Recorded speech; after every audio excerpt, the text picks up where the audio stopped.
ஷப்பா Lakshmi பேசுகிறேன்ப்பா. India நாடு முழுவதும் காகித பேப்பரை நெரிச்சு விட்றப்பா. வீடுந்தோறும் அந்த காகித பேப்பர் இல்லாத அளவுக்கு சிக்கலில் விட்றப்பா. இனிமேல் டைம் இல்லை அப்படின்ட்டார் நீதி அரசர். இந்த காகித பேப்பரை வச்சு என்ன விளையாட்டு விளையாடுதாங்கிற கணக்கு அரசியல்வாதி பல கோடி எல்லாம் வச்சு விளையாடுதான். அதுக்கப்புறம் பல கோடி உள்ளவே விளையாடுதான். அடுத்து எல்லாம் விவசாயம் பண்ணுற மக்களை நசுக்குதான். அப்போ விவசாயத்தை பூரா அழித்து பிடுங்கிட்டான். விவசாயத்தை பிடுங்கி ஒரே பில்டிங்காக ஏற்றி நாசம் பண்ணி வச்சுருக்கான். இப்போ இனிமேல் பில்டிங் போட விட மாட்டார். பில்டிங் போட்டானா உள்ளே அவ்வளோதான், அவன் வெளியே வர முடியாது. ஆணும் பெண்ணும் கையெழுத்து, அந்த கையெழுத்து இருந்துச்சு அப்படின்னா அந்த பில்டிங்கு இடத்துல நஞ்சை புஞ்சை மானாவாரி எல்லா காட்டு தோட்டக்காடு எல்லா இடத்துலையும் ஐயா இடம் கோயில், சிவன் ஆலயம், கோயில் இத்தனாயிரம் ஏக்கர் உள்ளே வரும்.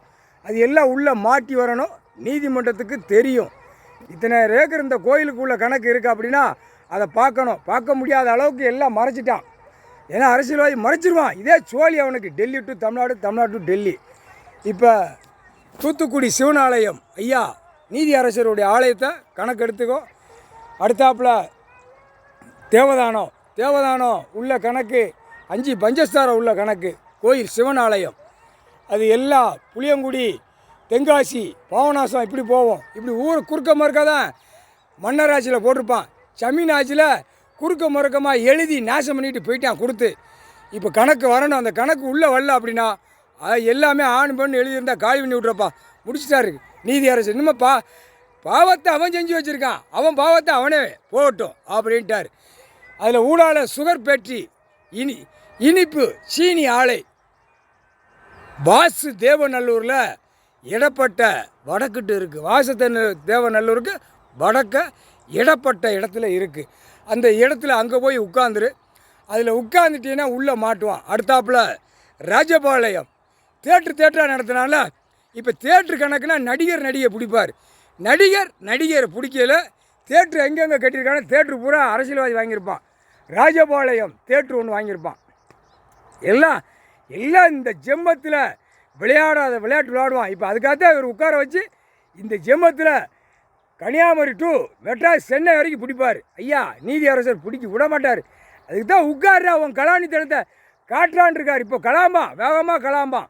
எதை கலாங்கணும், எங்கே வாங்கணும், எங்கே செய்யணும்னு எல்லாம் சென்னையில் இருக்கிறவன் அவன் வச்சிருக்கிற காகித பேப்பரை வெளியே இட்டு எம்எல்ஏ, மந்திரி, முதலமைச்சர் எல்லாம் ஷேர் பண்ணி எங்கெங்கே கிடக்குன்னு வாங்குமா அந்த காகித பேப்பரை இறைப்பான் வெளியில்.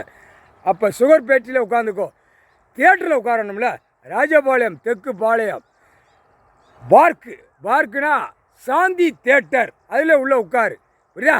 அதில் உட்காந்தேன்னா இவனுங்க யார் வளர்த்தியா சாட்டியாக இருப்பான். அவன் பூரா அந்த காலத்தில் பூரா நாயை பற்றிட்டு வந்தவன். எங்கே ஆந்திராவிலேருந்து நாயை பற்றி இங்கே பூரா ஜமீன் காலத்தில் பூரா அங்கங்கே காவலுக்கு இருந்த ஆணும் பெண்ணும் பூரா வெள்ளையாக இருக்கிறதுனால இந்த பேயை கொடுத்து விதப்பாடு இத்தனை விதப்பாடுன்னு எழுதிட்டு போயிட்டான். அவன் வச்சு ஆண்டான். இப்போ அந்த ஆண்டதை பிடிக்கணும். அப்போ சாந்தி தேட்டர் கணக்கு நீதிமன்றத்தில் கழுப்பா. ராஜபாளையம், சிலுவத்தூர், மதுரை, சென்னை எல்லாமே வரும். இது எல்லாம் ஒரு அரசியல்வாதி இத்தனை சொத்து வாங்கியிருந்தால் அப்போ அரசியல்வாதி எம்எல்ஏ, எம்பி, மந்திரி, முதலமைச்சர் வரைக்கும் எவ்வளோ சொத்து வாங்குகிற கணக்கு நீதி அரசர் எடுப்பார். எடுக்கையில் மொட்டையை போட்டு விலங்கு மாட்டி தூக்கிட்டு வருவார். அதான் கணக்கு. இந்த ஜெம்மத்தில் ஏற்றுவார். தமிழ்நாட்டுக்குள்ளே அள்ளி போகிற வண்டி எல்லாம் இராணுவ வண்டி, கொடி சிவலிங்கம் கொடி பறக்கும். அந்த வண்டி பறக்கல தமிழ்நாட்டுக்குள்ளே உள்ள கரெக்டாக சொல்லுவான். தமிழ்நாட்டுக்கார மோசமான தமிழ் வார்த்தை பேசி பூமியை எப்படி அழிக்கணும் அழித்து வச்சுட்டான். முக்கால் சத்தியம். அதே மாதிரி கணக்கு கொடி இராணுவ வண்டி வரையில் கொடி சிவலிங்கம் கொடி பறக்கும். அள்ளிட்டு போகிறது அவனுக்கு சொல்லிடுவான். ஐயோ இன்றைக்கி எத்தனை பேர் அள்ளிட்டு போகிறான், எங்கே போகுதா அப்படின்னு தமிழ்நாட்டுக்காரன் உச்சரித்து சொல்லுவான். அதுக்கப்புறம் தான் டெல்லி அள்ளுவார். டெல்லி பூரா ட்ரெயின், இங்கே பஸ்ஸு நியமிச்சிருக்கான்ல, அவன் நியமித்த பஸ்ஸு அவனுக்கே தான். அது நீதி அரசர் நீதிமன்றத்தை தூக்கிடுவார். நீதிமன்றத்தை அவமதிச்சு விஷயம் செய்யலாமா? ஒரு ஓட்டு முத்திரை வாங்குற பூரா சேட்டை. முக்கால் சத்தியம்பா.